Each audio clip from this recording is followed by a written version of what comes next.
Hello friends, मैं देवराज आप सभी का यूनिक कैरियर पॉइंट पर स्वागत करता हूं। सभी को नमस्कार, राम राम, जय श्री कृष्णा, सत श्री अकाल।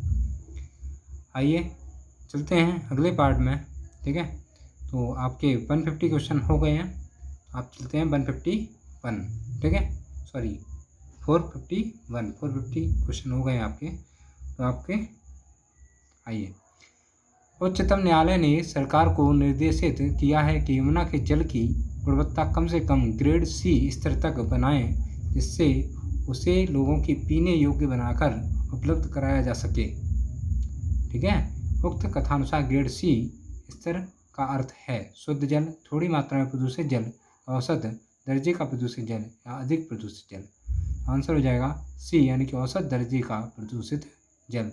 देख रहे हो सरकार का क्या है, ये सरकार अभी भी औसत दर्जे का प्रदूषित जल आपको पिलाने के लिए बना रही है। ठीक है, क्या योजना बना रही है देख लीजिए। अगला है, निम्नलिखित में से ऊर्जा का कौन सा स्रोत कभी पर्यावरण प्रदूषण नहीं करता है? नाभिकीय ऊर्जा, सौर ऊर्जा, कोयला या पेट्रोलियम। आपका बी जो है सौर ऊर्जा, वो किसी प्रकार का पर्यावरण प्रदूषण नहीं करता है। ठीक है, अगला है, अम्लीय वर्षा का कारण निम्नलिखित में से किसकी सांद्रता में वृद्धि है? अम्लीय वर्षा किसके कारण होती है? किसकी सांद्रता के कारण किसकी सांद्रता में वृद्धि हो जाती है तब अम्लीय वर्षा होती है? तो SO2 या sulphur dioxide plus nitrogen oxide, या CO कार्बन मोनोऑक्साइड या कार्बन डाइऑक्साइड, कार्बन मोनोऑक्साइड या नाइट्रोजन, या धूल तथा O3 यानी कि ओजोन। आंसर हो जाएगा ए, सल्फर डाइऑक्साइड या नाइट्रोजन ऑक्साइड यानी कि ए।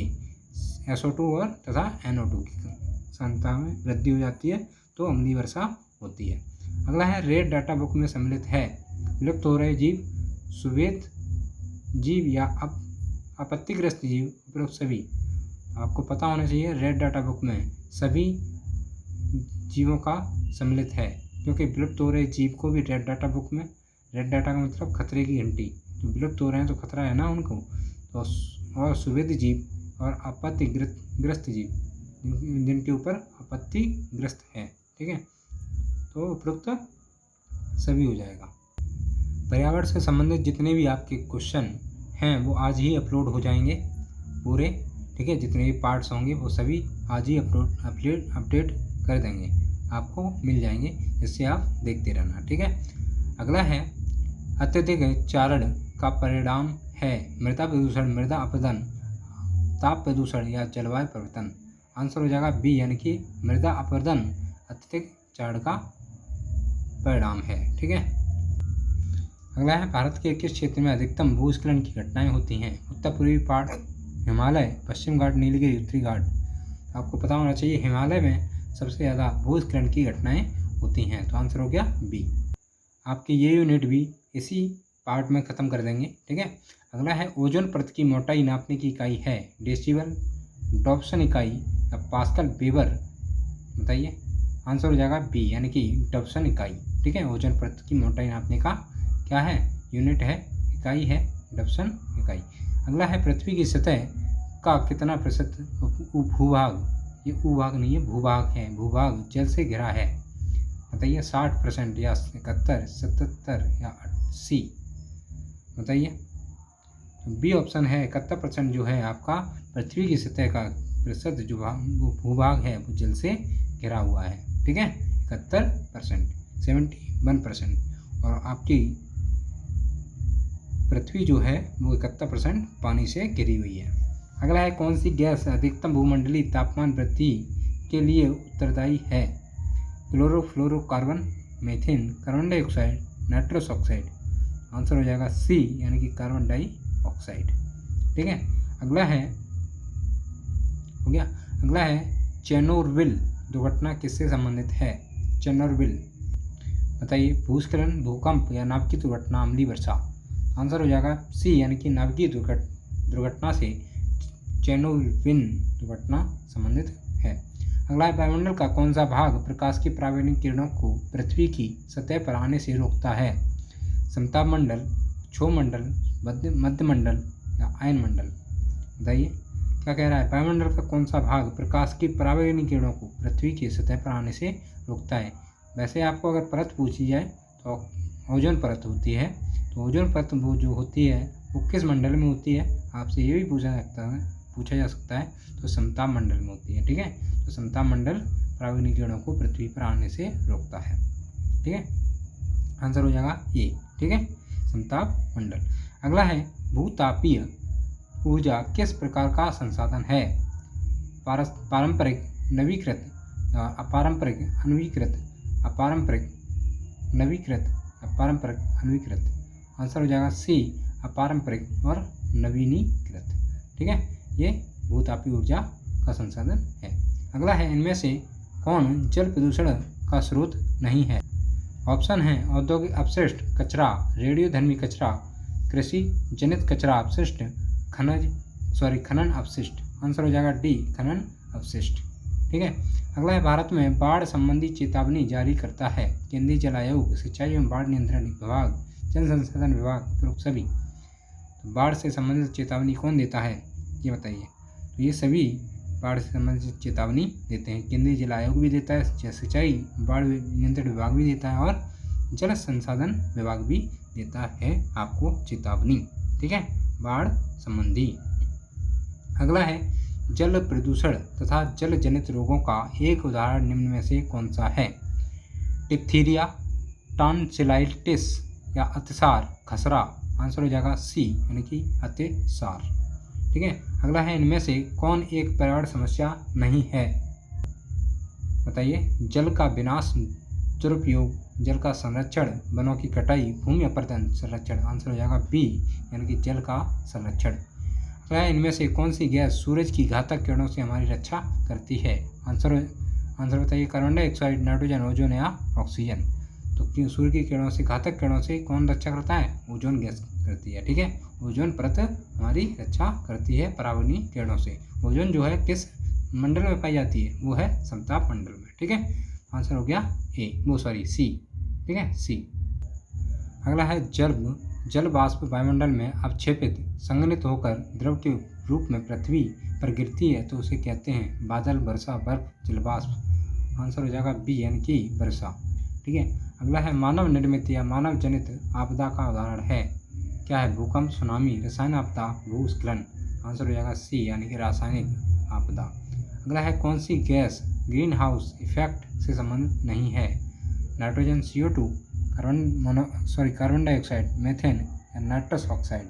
बताइए। तो ये हो जाएगा नाइट्रोजन, जो है ग्रीन हाउस इफेक्ट से संबंधित नहीं है। ठीक है, ये सारी गैसें ग्रीन हाउस हैं और नाइट्रोजन नहीं है। अगला है समुद्री प्रदूषण के कारण नष्ट हो रहे हैं भूमध्य रेखीय वन, पतझड़ वन या कोणधारी वन, मैंग्रोव वन। अब आंसर हो जाएगा डी, यानी कि मैंग्रोव वन जो हैं समुद्री प्रदूषण के कारण नष्ट हो रहे हैं। ठीक है, मैंग्रोव वन जो पश्चिम बंगाल में समथिंग पाए जाते हैं। ये देख लेना किधर पाए जाते हैं, मेरे अंदाज से पश्चिम बंगाल में ही पाए जाते होंगे। ठीक है, अगला है प्रकृति में ऑक्सीजन का प्रमुख स्रोत है? हरे पौधे, समुद्री जल, वर्षा जल, पर्यावरण। आंसर हो जाएगा डी, यानी कि हरे पौधे जो हैं ऑक्सीजन का प्रमुख स्रोत हैं। अगला है धूम्रपान से होने वाला प्रमुख रोग है? तपेदिक क्षय, यानी कि कैंसर, फेफड़ों का, अल्सर, अनिद्रा। आंसर हो जाएगा बी, जो है धूम्रपान कैंसर फेफड़ों का प्रमुख रोग है। ठीक है, अगला है वायुमंडल में नाइट्रोजन गैस की प्रतिशतता मात्रा है? बता दीजिए। अब तो आपको 100% क्लियर हो जाएगा नाइट्रोजन कितनी परसेंट है। कितनी है? 20.95 या 78.09 या 21, यानी कि 21, 0.03। बताइए। तो 78.09 जो है आपकी क्या है? नाइट्रोजन है। और ऑक्सीजन कितनी है? बताइए। आपको पहले करा दिया गया है 21% है, इसको ध्यान रखना। ठीक है, आपको पता पड़ेगा ऑक्सीजन कितनी है और नाइट्रोजन कितनी है। 78 यानी कि 78% तो है ही है, 0.09। ठीक है, अगला है पर्यावरण सुरक्षित ईंधन है? डीजल, लकड़ी, रसोई गैस, केरोसिन। आंसर हो जाएगा सी, रसोई गैस जो है पर्यावरण सुरक्षित ईंधन है। ठीक है, अगला है पर्यावरणीय असंतुलन का कारण है? पर्यावरणीय चेतना का अभाव, भौतिकवादी सोच, भोगवादी प्रवृत्ति, इनमें से कोई नहीं। तो आंसर हो जाएगा डी, इनमें से कोई नहीं। ठीक है, यह संतुलन का कारण नहीं है। ठीक है, अगला है ऊर्जा का नवीकरण स्रोत है कोयला, पेट्रोलियम, पौधे, यूरेनियम। तो आंसर हो जाएगा सी, जो पौधे जो हैं वो ऊर्जा का नवीनीकरण स्रोत है।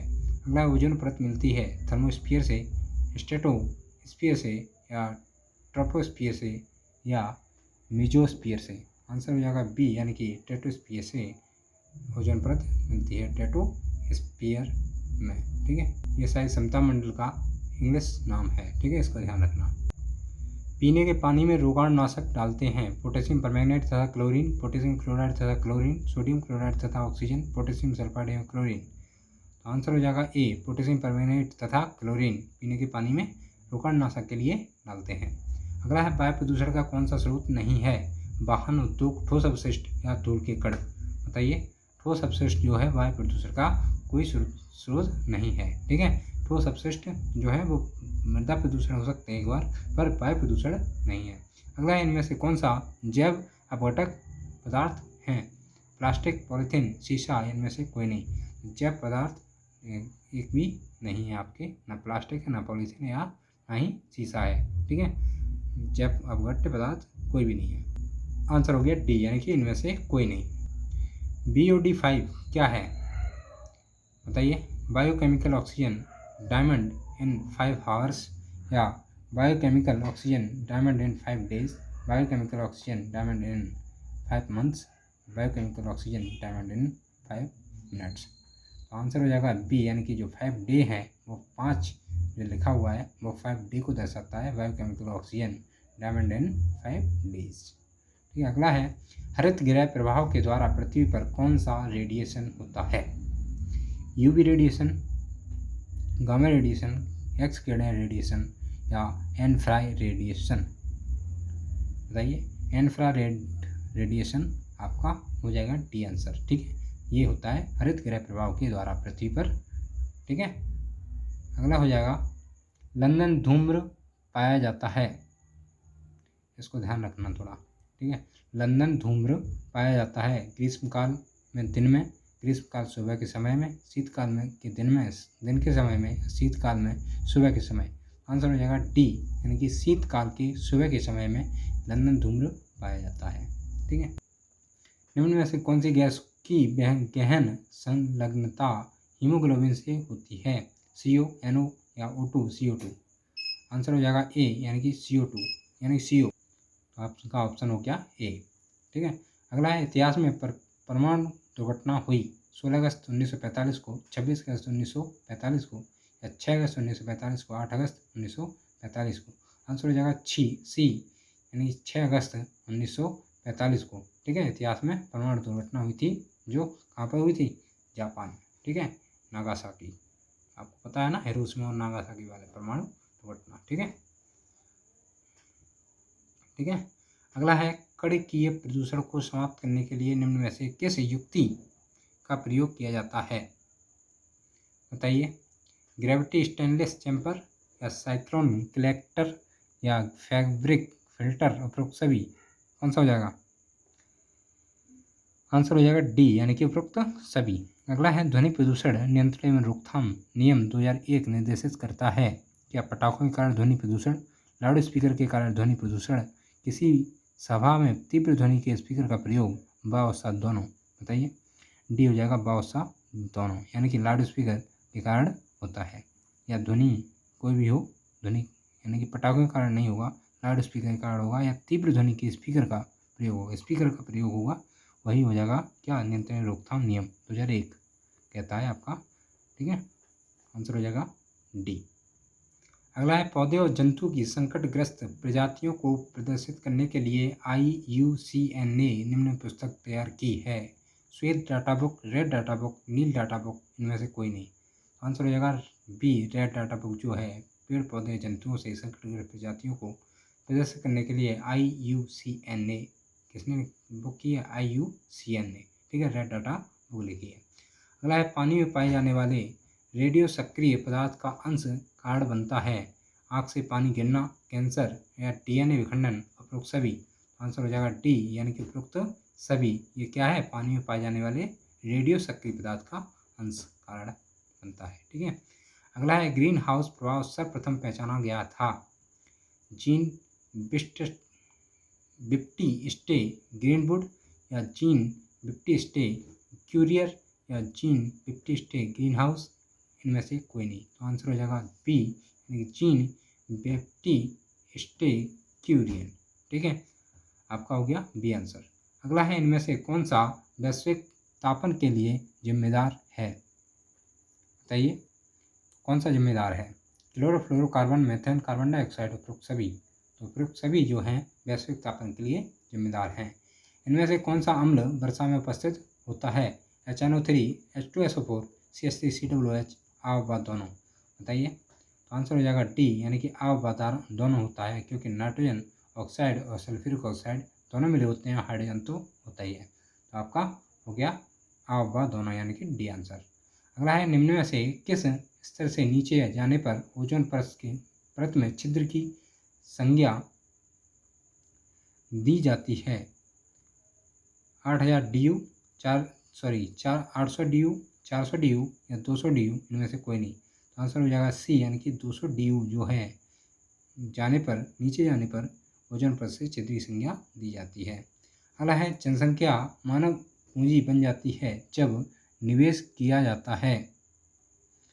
किसमें? शिक्षा में, प्रशिक्षण में, स्वास्थ्य सुविधाओं में, उपरोक्त सभी में। तो सभी में निवेश किया जाता है, वो क्या बन जाती है? जनसंख्या मानव पूंजी बन जाती है। ठीक है, सभी में निवेश किया जाता है, वो क्या बन जाती है? जनसंख्या मानव पूंजी बन जाती है। अगला है, निम्नलिखित विकल्पों में से कौन सा पर्यावरण मुद्दे हैं? 497 नहीं, ये क्वेश्चन नंबर लिखना था, उसको गलत हो गया प्रिंट। ठीक है, 498 हो गया, कोई दिक्कत नहीं। जल संरक्षण, कचरा निस्तारण या जनसंख्या वृद्धि। तो आंसर हो जाएगा डी, इसमें यानी कि तीनों ही पर्यावरण मुद्दे हैं। ठीक है, तो यहाँ पर 497 गलत लग गया है, 498 आ गया। निम्नलिखित में से कौन हमारे पर्यावरण के अपघटन के लिए उत्तरदायी नहीं है? ठोस अपशिष्ट फेंकना, जीवाश्म ईंधन का उपयोग, वन रोपण या वनोन्मूलन। आंसर हो जाएगा सी, जो है वन रोपण हमारे पर्यावरण के अपघटन के लिए उत्तरदायी नहीं है। ठीक है, वन का रोपण माने लगाना।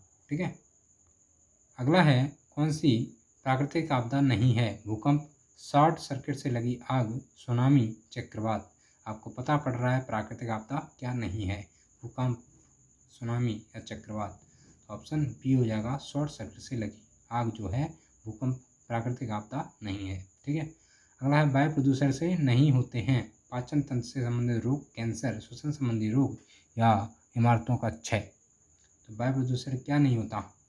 पाचन तंत्र से संबंधी रोग नहीं होते हैं, कैंसर हो सकता है वायु से, श्वसन संबंधी रोग हो सकता है, यानी कि सांस लेने में दिक्कत हो सकती है, और इमारतों का क्षय हो सकता है। जैसे कि आपने देखा होगा ताजमहल का क्या हो रहा है? क्षरण हो रहा है। ठीक है, तो क्षय हो रहा है, तो इमारत का क्षय होना वो भी होता है वायु प्रदूषण में। ठीक है, मात्र इसमें 511 यानी कि 511 क्वेश्चन और करते हैं, मतलब यानी 11 क्वेश्चन और करते हैं, उसके बाद अगली यूनिट स्टार्ट होगी। इसी वीडियो में आपके वो क्वेश्चन ले लेते हैं। अगला है, निम्नलिखित में से विषय को चयनित कीजिए। सौर ऊर्जा, पवन ऊर्जा, ज्वरीय ऊर्जा, प्राकृतिक गैस।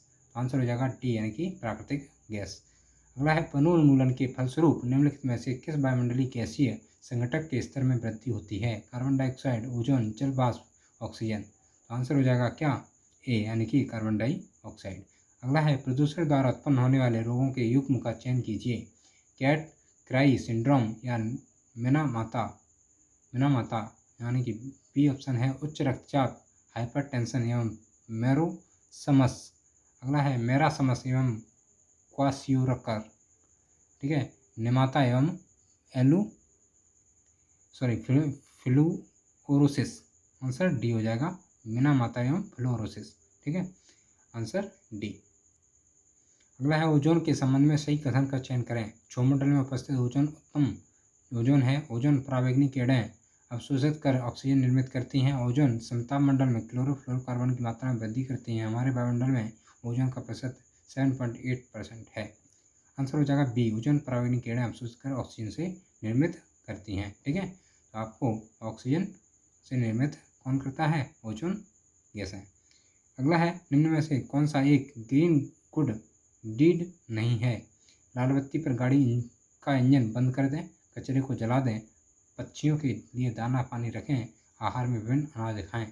आंसर हो जाएगा बी, कचरे को जलाएं नहीं। ठीक है, जलाना नहीं है आपको, तो आपका ग्रीन गुड डीड हो जाता। कचरे को जला दें तो ये क्या नहीं है, ग्रीन गुड डीड नहीं है। ठीक है, यानी कि जो गुड या अच्छी हैबिट नहीं है। ठीक है, अगला है केंद्रीय प्रदूषण नियंत्रण बोर्ड सीपीसीबी, केंद्रीय प्रदूषण नियंत्रण बोर्ड, ठीक है, के अनुसार रिहायशी इलाकों के लिए ध्वनि की ऊपरी सीमा है 45 डेसिबल, 55 डेसिबल, 75 डेसिबल या 90 डेसिबल। तो ऑप्शन हो जाएगा बी, यानी कि 55 डेसिबल। अगला है जैव निम्नकणीय ठोस अपशिष्ट फेंकने के लिए ए रंग के कचरेदान का उपयोग करते हैं, जबकि पुनः चक्रित करने योग्य अपशिष्ट बी रंग के कचरेदान में फेंके जाते हैं। ए एवं बी को पहचानिए। क्या मतलब है बताइए। यानी कि ए जो है किस कलर का होगा, बी किस कलर का होगा। ए नीला है, बी हरा है।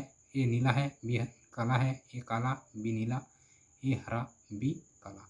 ऑप्शन डी हो जाएगा, ए काला और बी नीला। ठीक है, ये पढ़ लीजिए, दोबारा से समझ में आएगा। अगला है आपका वायुमंडलीय हरित गृह प्रभाव मुख्यतः किसके अवशोषण एवं पुनः उत्सर्जन द्वारा उत्पन्न होते हैं, बताइए। ऑप्शन है वायुमंडल द्वारा प्रकाश के, वायुमंडल द्वारा अवरत विकिरणों के, भूतल द्वारा परावैंगनी किरणों के, वायुमंडल द्वारा परावैंगनी विकिरणों के। आंसर हो जाएगा बी, यानी कि वायुमंडल द्वारा अवरत विकिरणों के। ठीक है, ऑप्शन बी। अगला है बायोमास के अवायवीय किण्वन द्वारा निम्नलिखित में से कौन सी गैस उत्पादित होती है। बायोगैस, संपीड़ित प्राकृतिक गैस या गैस ऑयल। आंसर हो जाएगा ए, यानी कि बायोगैस। अगला है जलवायु परिवर्तन एक्शन प्लान जारी करने वाला भारत का प्रथम राज्य है उत्तराखंड, हरियाणा, दिल्ली या केरल। ऑप्शन हो जाएगा ए, यानी कि उत्तराखंड। अगला है पारंपरिक ऊर्जा स्रोत का एक उदाहरण है ज्वरीय ऊर्जा, भूतापीय ऊर्जा, सौर ऊर्जा या नाभिकीय ऊर्जा। तो आंसर हो जाएगा डी, यानी कि नाभिकीय ऊर्जा। आपको हो जाते हैं 511 क्वेश्चन। ठीक है, कंप्लीट। तो अब मिलते हैं आपसे अगली यूनिट या अगली पार्ट में। ठीक है, आपकी अगली यूनिट स्टार्ट होगी जिसका नाम है यूनिट नंबर 5 और जो कि सतत विकास चलेगा। ठीक है, आपका हो जाएगा। आपसे मिलते हैं अगली वीडियो में। वीडियो के अंत तक बने रहने के लिए आपका बहुत बहुत धन्यवाद। ठीक है, ऐसे ही वीडियो पाने के लिए सब्सक्राइब कर लीजिए, लाइक करिए, कमेंट करिए, शेयर करिए। जय हिंद, जय भारत, धन्यवाद।